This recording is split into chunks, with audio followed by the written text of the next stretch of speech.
Good morning, children. Check हो गया था. Good morning, children. Good morning ma'am.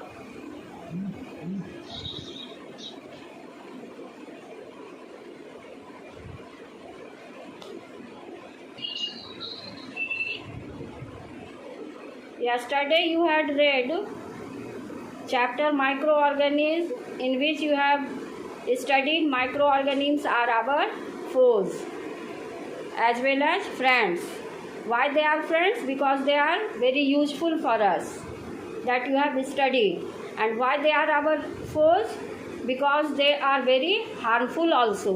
Okay, you have seen they cause many diseases in human beings, plants and animals. Yesterday you had read name of the diseases, causative organism. Tables are given in the book. All the tables you have to memorize.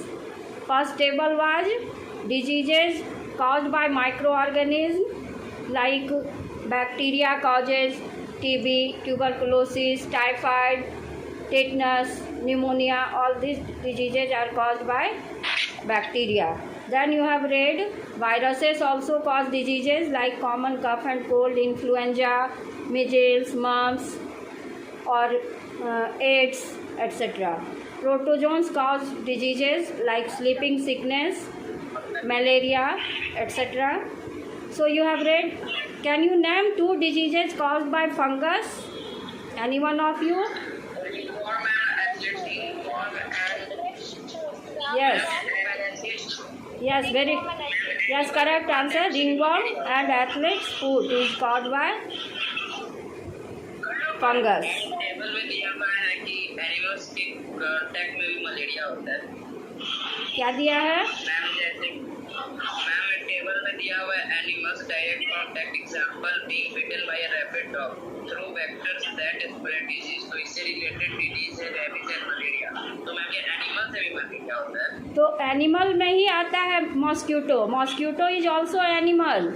When you will go to higher class, you will study animal kingdom, in which you will study all insects are in animal kingdom. Okay, insects are also belong to animal. Human being is also animal.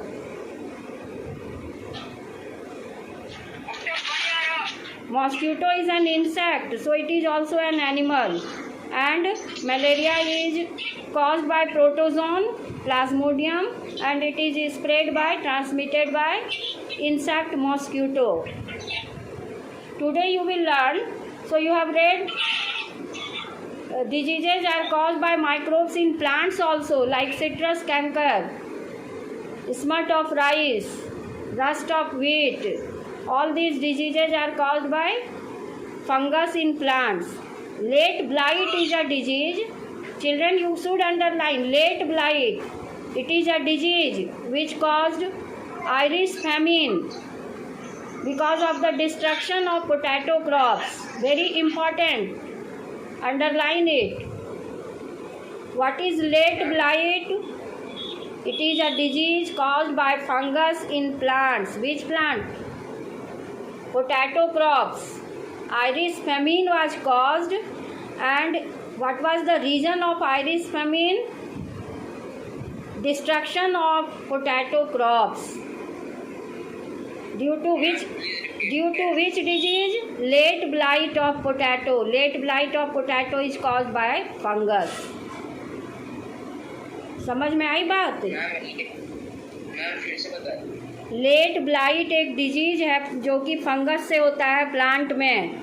Irish famine Ireland में अकाल हो गया था इसकी वजह से, क्योंकि ये पोटैटो क्रॉप्स का डिस्ट्रक्शन हो गया था इस डिजीज के वजह से. इस डिजीज का नाम है लेट ब्लाइट, और ये किससे होता है? फंगस से होता है. This disease was due to fungus.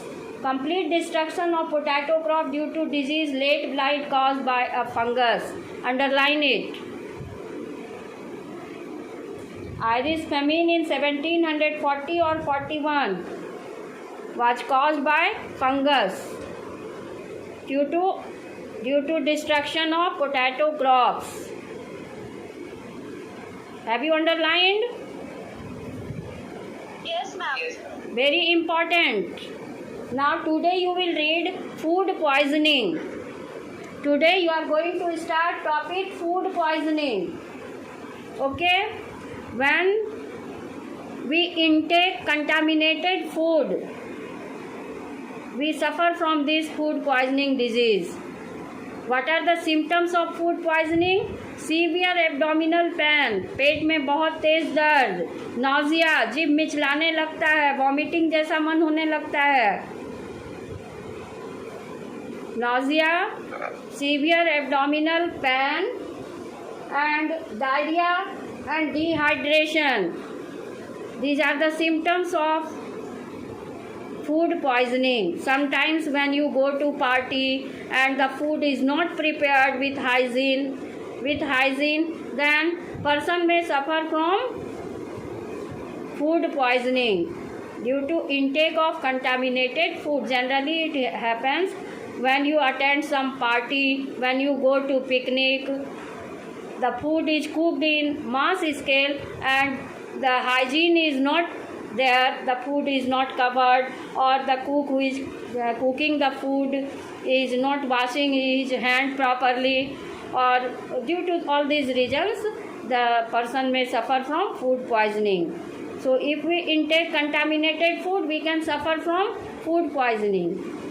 At home we cook our food with hygiene, we wash our hands, we cover the food, all these things, and when the food is left, then we put the leftover food in the refrigerator. These steps we take it at our home, so we do not suffer from food poisoning. But in party or in picnic, the food is cooked at mass scale and we can suffer from this food poisoning disease. What are the symptoms? Vomiting, severe abdominal pain, nausea, vomiting, diarrhea, dehydration, all these are the symptoms of food poisoning. Did you understand? कभी जब हम party में जाते हैं, picnic में जाते हैं, बाहर निकलते हैं, बाहर का खाना खाते हैं, तो क्या होता है, वहाँ उतनी सफाई का ध्यान नहीं रखा जाता है, ठीक है। तो मास स्केल में खाना बनता है, तो क्या होता है, हम लोग ऐसे खाने को जब कंज्यूम करते हैं, खाते हैं, तो हमें फूड पॉइजनिंग हो जाता है, पेट में बहुत तेज़ दर्द होता है, वॉमिटिंग होने लगता है, डिहाइड्रेशन हो जाता है, डायरिया हो जाता है, वॉमिटिंग और लूज मोशन होने लगता है, सीवियर एब्डोमिनल पेन होता है, पेट में बहुत तेज़ दर्द होता है। ये सारे सिम्टम्स होते हैं और it may also cause weakness, fatigue and our nervous system is also damaged. ठीक है, इतने सारे सिम्टम हैं। थकान हो जाता है, फटीग मीन्स आप तुरंत थक जाते हैं, काम करने के लायक नहीं रहते हैं, इतना बीमार हो जाते हैं क्या। ठीक है, फटीग मीन्स थक जाते हैं बहुत जल्दी। तो ये क्यों होता है? Due to intake of contaminated food. अगर गंदा फूड आप खाते हैं तो आपको ये बीमारी हो जाती है। ठीक है, अब ये सिम्टम तो आप समझ गए ना। How this disease is called, how food poisoning is called. Food poisoning is called due to presence of bacteria and fungi. Both bacteria and fungi cause this disease. Bacteria like Clostridium and Staphylococci. कौन से bacteria? दो bacteria का नाम मैं बोल रही हूँ, Staphylococci and Clostridium। ये दो बैक्टीरिया और एक फंगस है Aspergillus that cause food poisoning. Now in exam if you will be asked write the causative organism of food poisoning, then you have to mention both bacteria and fungus. If you will be asked bacteria, then you have to not write Aspergillus, you will write Clostridium and Staphylococci. अगर particularly bacteria पूछ दिया तो आप bacteria का ही नाम लिखेंगे। दो bacteria हैं, Clostridium और दूसरा मैं क्या बोली, Staphylococci. Cocci means spherical shaped bacteria, मैं बताई थी। ठीक है, और अगर फंगस का नाम पूछेगा तो आप लिखेंगे एस्परजिलस।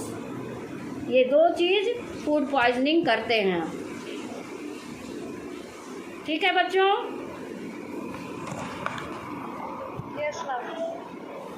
अब आपको ये जानना चाहिए कि फूड पॉइजनिंग नहीं हो इसके लिए क्या करना चाहिए। तो after cooking the food should be stored properly It should be kept in the refrigerator. During summer season particularly, the food gets spoiled quickly because of the growth of bacteria and fungi. So we should keep the food in the refrigerator. We should cover the food so that flies may not sit over it, है ना. So we have to keep the sense of hygiene in our mind. Covered food, and while cooking, while serving the food, we should wash our hand properly. All these things should be kept in mind to prevent this food poisoning. ठीक है बच्चों, समझ रहे हैं ना. तो miss handling of food should be avoided. Handle the food and prepare the food. Before that you wash your hand properly so that the germs may not enter the food, and by keeping all these steps in mind, we can prevent the food poisoning. Am I clear? Food poisoning. Food poisoning होता है गंदे food को खाने से, जो contaminated होते हैं, जिसमें जर्म्स होते हैं. आपको जर्म्स आँख से दिखाई नहीं देते हैं. जैसे फूड बहुत देर तक अनकवर्ड है और आपको बहुत पसंद है वो फूड, तो आप उसको नहीं खाएंगे पसंद होते हुए भी. क्यों? मैम हम लोग जर्म्स को कौन सी चीज़ से देख सकते हैं? जर्म्स को माइक्रोस्कोप से देख सकते हैं, माइक्रोस्कोप से. ठीक है. तो इसीलिए क्या कर रहे हैं, what is food poisoning? Intake of contaminated food cause food poisoning. Food poisoning क्यों होता है? कंटामिनेटेड फूड को खाने से. क्यों होता है? बैक्टीरिया और फंगस की वजह से. कौन से बैक्टीरिया? क्लोस्ट्रीडियम और स्टेफिलोकोकाई. कौन से फंगस? एस्परजिलस. इसका सिम्टम क्या है, लक्षण क्या है, कैसे कहेंगे कि फूड पॉइजनिंग हुआ है? तो वॉमिटिंग होने लगता है, लूज मोशन होता है, डिहाइड्रेशन जिसको कहते हैं, और डायरिया हो जाता है, और नौजिया हो जाता है. ठीक है. और फिर फटीग हो जाते हैं, आप थक जाते हैं, काम नहीं कर पाते हैं, आपका नर्वस सिस्टम डैमेज हो जाता है. ये सारे सिम्टम किसके हैं? सीवियर एब्डोमिनल पेन होता है, पेट में बहुत तेज़ दर्द होता है. ये सारे सिम्टम हैं फूड पॉइजनिंग के. क्यों होता है? Due to mishandling of food, due to intake of uncovered food, है ना. So while cooking food, we should wash our hand properly, and after cooking, the food should be covered properly. If the food is left, it should be kept in the refrigerator. All these steps can be taken to avoid food poisoning. Okay. तो मैंने इसमें आपको symptom और नाम याद रखना है. आप अंडरलाइन कर लीजिए. स्टेफिलोकोकाई और क्लोस्ट्रीडियम बैक्टीरिया का नाम, और एस्परजिलस फंगस का नाम, विच कॉज फूड पॉइजनिंग. और सिम्टम्स भी अंडरलाइन कीजिए. Vomiting, nausea, severe abdominal pain, fatigue, nervous system is damaged, weakness. All these are the symptoms. ठीक है. Now the last topic of this chapter is that is food preservation. Food preservation means treating or handling the food to avoid the growth of microorganisms which cause spoilage of food. Food को हम इस तरह से treat करें, इस तरह से handle करें कि माइक्रो ऑर्गेनिज्म का ग्रोथ कम हो जाए. ठीक है. ताकि फूड खाना खराब नहीं हो, फूड का स्पॉइलेज नहीं हो. तो what is food poisoning? Food poisoning is the process of handling and treating the food to inhibit the growth of microorganisms that cause spoilage of food. Microorganism के ग्रोथ को रोकना ताकि फूड का spoilage नहीं हो, फूड खराब नहीं हो. इसी को हम कहते हैं फूड प्रिजर्वेशन. तो what is the objective of food preservation? ये फूड प्रिजर्वेशन का पर्पस क्या है? Objective means purpose. तो first purpose is to prevent the spoilage of food. First purpose क्या है? फूड को स्पॉइलेज से रोकना, खराब होने से बचाना. और दूसरा पर्पस है to prevent the rancidity. Okay. Rancidity means we can avoid the decomposition of oil or fat that cause disagreeable taste और फ्लेवर इन द नट्स। आप कभी कभी देखते हैं नट्स जो हैं, ड्राई फ्रूट्स, वो ख़राब हो जाते हैं क्योंकि उसमें फैट का ऑक्सीडेशन होता है और उसका टेस्ट गड़बड़ा जाता है, उसमें स्मेल गंदा आ जाता है। इसी को रैंसिडिटी कहते हैं। ठीक है, तो रैंसिडिटी को रोकना, ऑक्सीडेशन ऑफ फैट को रोकना, ये भी फूड प्रिजर्वेशन का पर्पस है। दो पर्पस है, to prevent the spoilage of food and second to prevent the oxidation of fat in the nuts. That is called rancidity, which causes very bad smell in the food, very bad odor. Odor means smell or taste in the nuts. Now there are some methods of food preservation. Like first method is drying. Children, you should know bacteria and fungi that cause spoilage of food grow very rapidly in the moisture. So we can dry the food items before the storage of food, like, and it will remove the moisture as well as it will reduce the weight of the food items and will make the transportation of the food items easy. Okay, ये drawing करने से क्या होगा, food में जो moisture है वो ख़त्म हो जाएगा। अगर मॉइस्चर रहता है तो उसमें बैक्टीरिया और फंगस ग्रो करते हैं और फूड आइटम को ख़राब कर देते हैं। इसलिए हम लोग ड्राइंग मेथड में क्या करते हैं, सुखाते हैं फूड आइटम को धूप में। आप कभी देखे होंगे आपकी मदर जब पापड़ बनाती है, चिप्स बनाती है, तो वो धूप में सुखाती है। क्यों? ताकि उससे मॉइस्चर निकल जाए। अगर मॉइस्चर रहता है, बैक्टीरिया फंगस ग्रो कर फूड आइटम को ख़राब कर देते हैं। तो मॉइस्चर को हटाने के लिए ये ड्राइंग मेथड यूज किया जाता है। और इस मेथड से बहुत सारे फ्रूट्स वगैरह को भी प्रिजर्व किया जाता है, जैसे बनाना हो गया, मैंगो हो गया, एप्पल हो गया, पियर्स हो गया, पपाया हो गया, apricot, coconut, all these food items are dried and then they are stored. समझ रहे हैं? Drying is very important for preventing the spoilage of food and for making the transportation also easier because it reduces the weight of the food item.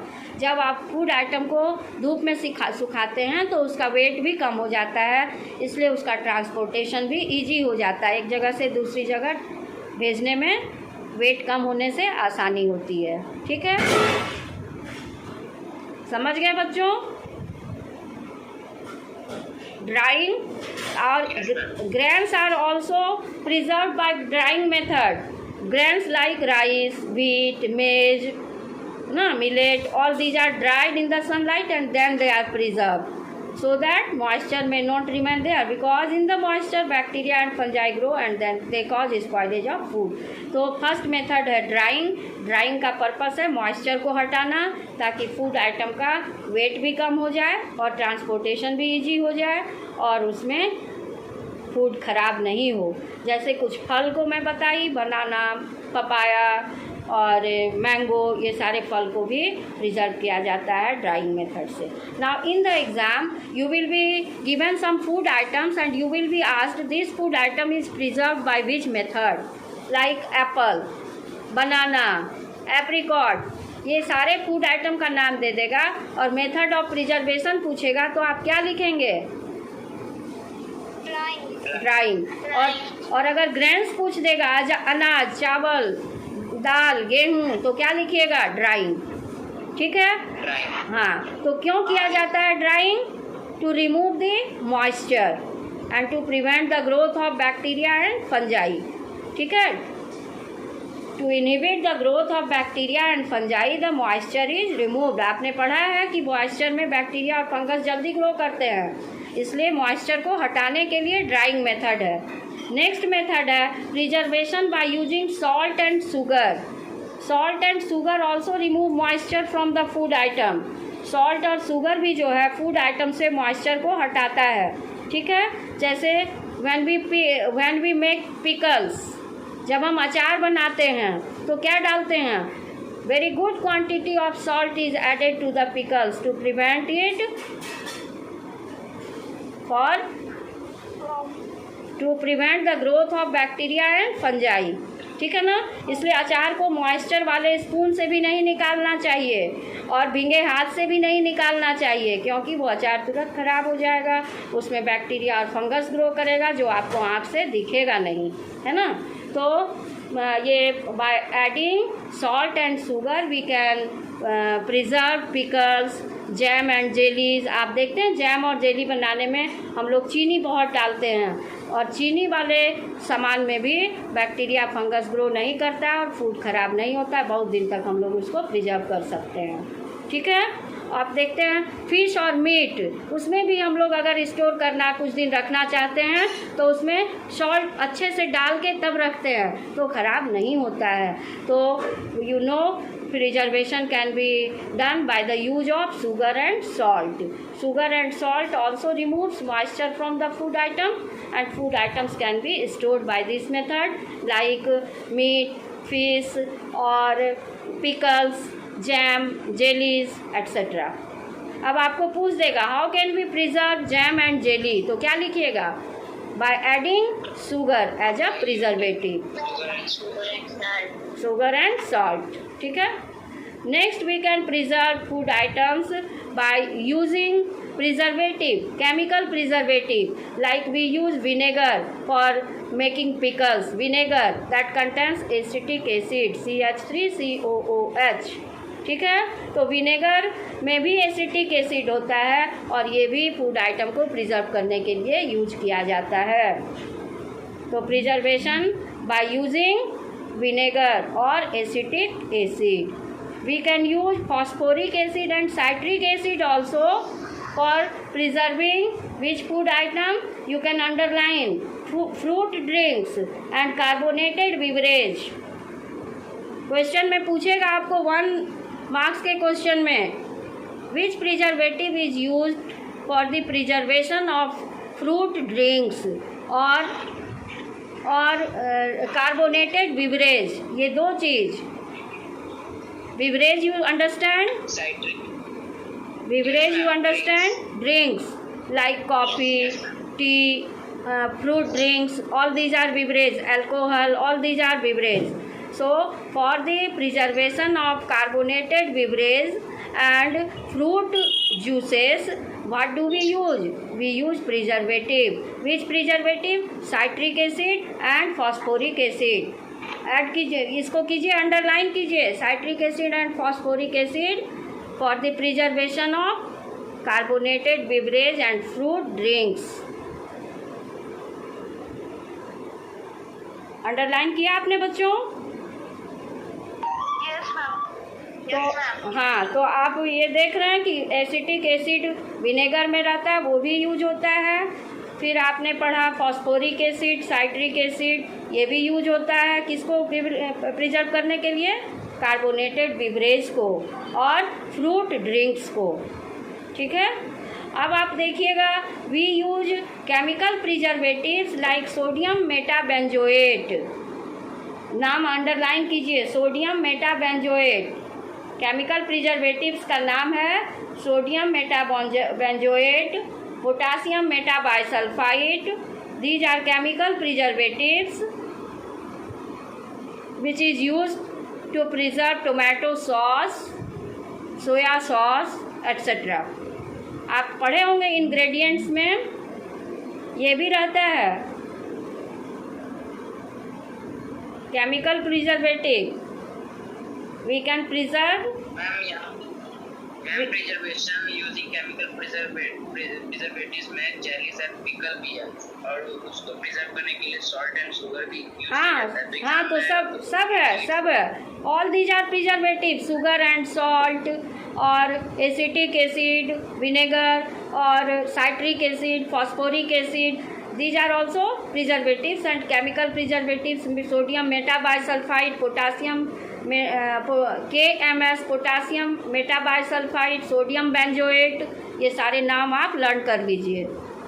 Learn किए मतलब underline किए, sodium benzoate and potassium metabisulphide. पूछेगा नाम chemical preservative का, दोनों नाम underline कीजिए।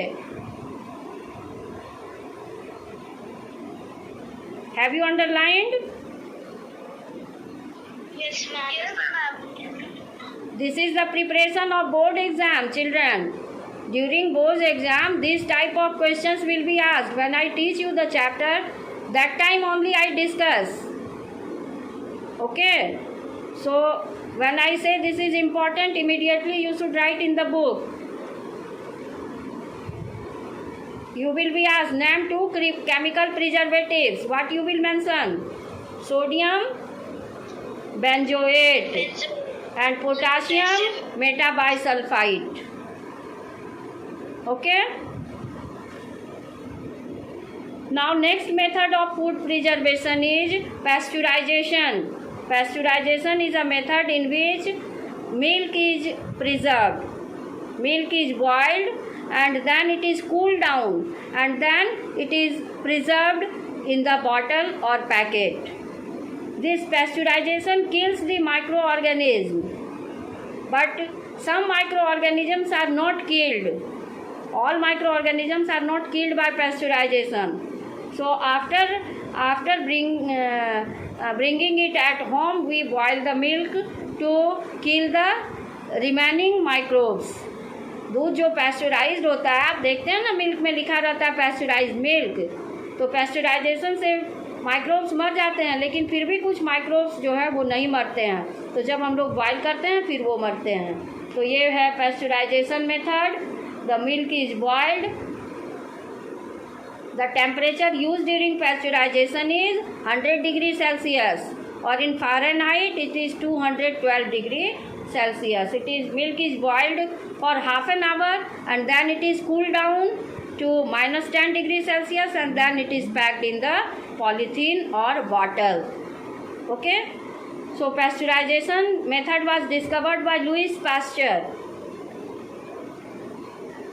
So name is pasteurization method. Next method is used for preservation of nuts. That is vacuum packing.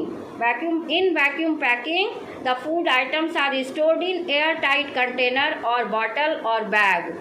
ठीक है, एयरटाइट बैग में या फिर पॉलीथीन में ये पैक किया जाता है. और इस एयरटाइट कंटेनर में क्या होता है, बैग या बॉटल जो भी होता है उसमें एयर नहीं होता है. आपको पता है ना एयर का composition, nitrogen, oxygen, carbon dioxide, water vapor is also there in the air. Water vapor means moisture is there. Okay, and in moisture bacteria and fungi grow and they cause spoilage of food. So for storing nuts we can use which method?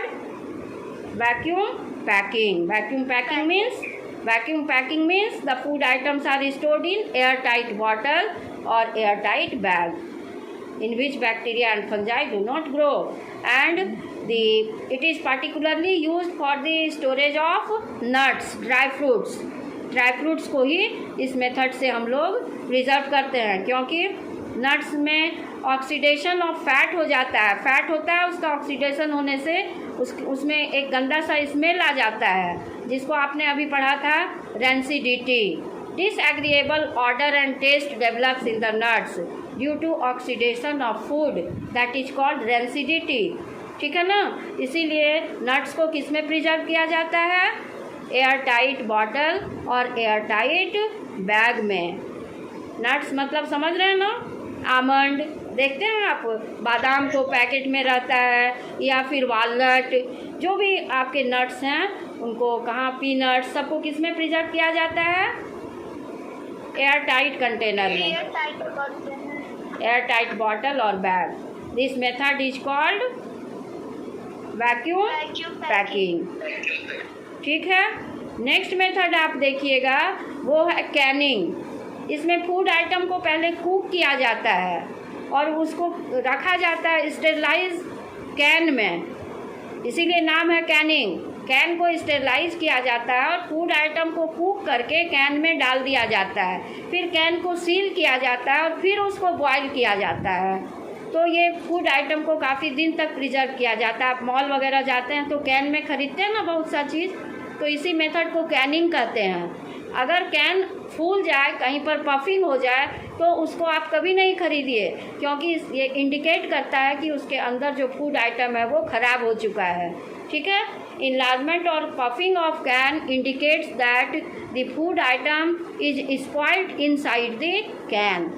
So this method is called canning. The food items are firstly cooked and then it is kept in sterilized can. Okay, and then this can is again boiled to kill the left microbes. This method is called canning. Sterilisation मतलब होता है कि बहुत high temperature पे steam पे boil किया जाता है उसको, ताकि जो जर्म्स हैं वो मर जाएं.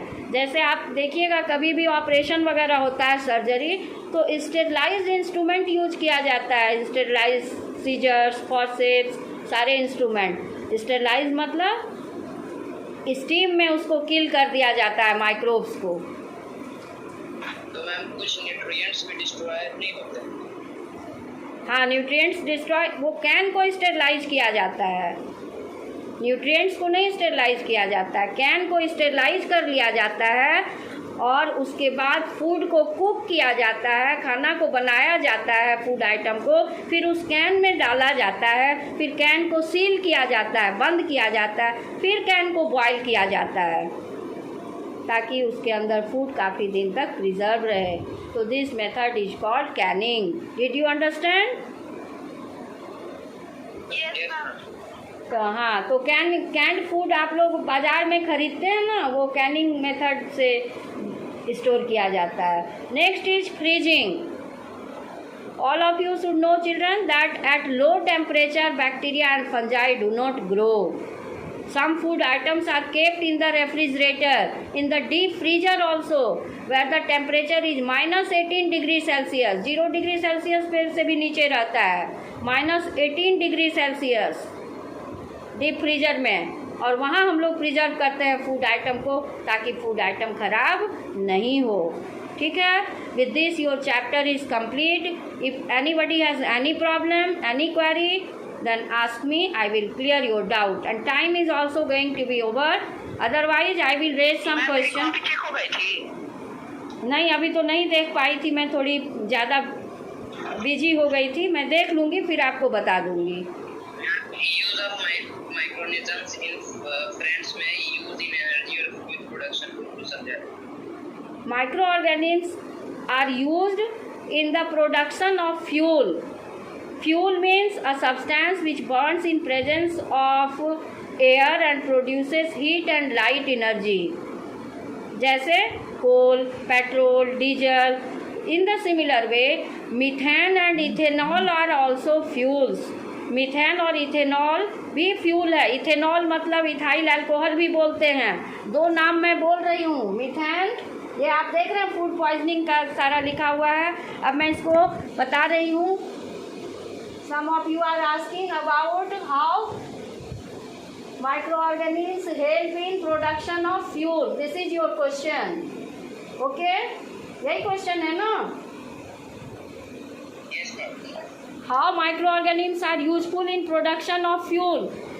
Fuel means a substance which burns in air to produce heat and light energy like coal, petrol, diesel, etc. In the similar way, this methane is also a fuel. CH4. Methane का formula होता है CH4, methane. और ethyl alcohol C2H5OH, इसको ethanol भी बोलते हैं. These two fuels are produced by microbes. This methane is produced by bacteria in biogas reactor. Biogas reactor is used to make biogas, and the chief constituent of biogas is methane. ठीक है. Biogas reactor जो है वो biogas बनाता है और biogas का chief constituent क्या है? मीथेन है. और मीथेन को बनाने में बैक्टीरिया काफ़ी यूजफुल होता है. Did you understand? Yes, ma'am. दूसरा आप ये देख रहे हैं इथाइल अल्कोहल, जिसको इथेनॉल बोलते हैं. ये भी बहुत अच्छा फ्यूल है. और आपने फर्मेंटेशन प्रोसेस पढ़ा है जिसमें देखा है कि इथाइल अल्कोहल बनता है. What is fermentation? Glucose breaks down in present. This is glucose C6H12O6. It breaks down and it produces alcohol C2H5OH plus CO2 Plus energy. yes, very good, plus CO2 CO2 plus energy. In yeast, anaerobic respiration takes place. Yeast is a fungus. Anaerobic respiration takes place. It respires in absence of oxygen and it produces alcohol. This alcohol is a fuel. It is also used to make alcoholic beverage. तो आप देख रहे हैं ना कि microbes produce करते हैं alcohol, ethyl alcohol, ये भी फ्यूल है। तो आपके बुक में वो डिटेल में नहीं दिया है, बस पॉइंट दे दिया है कि microbes are useful in energy और फ्यूल प्रोडक्शन। तो how do they produce fuel, I have discussed. Now पूरा क्लियर दिया हुआ। आपके स्कूल में तो दूसरा बुक चल रहा है जिसमें नहीं दिया है। ऐसे आपको you should enrich your knowledge, that is why I tell you some extra things also, so that in higher classes you won't have any problem. ठीक है, समझ में आई बात? Yes, ma'am. और कहीं कोई doubt? Anybody has any doubt? No, ma'am. Okay, then tomorrow I will discuss question answer of the chapter. Okay, Okay, ma'am. Thank you children.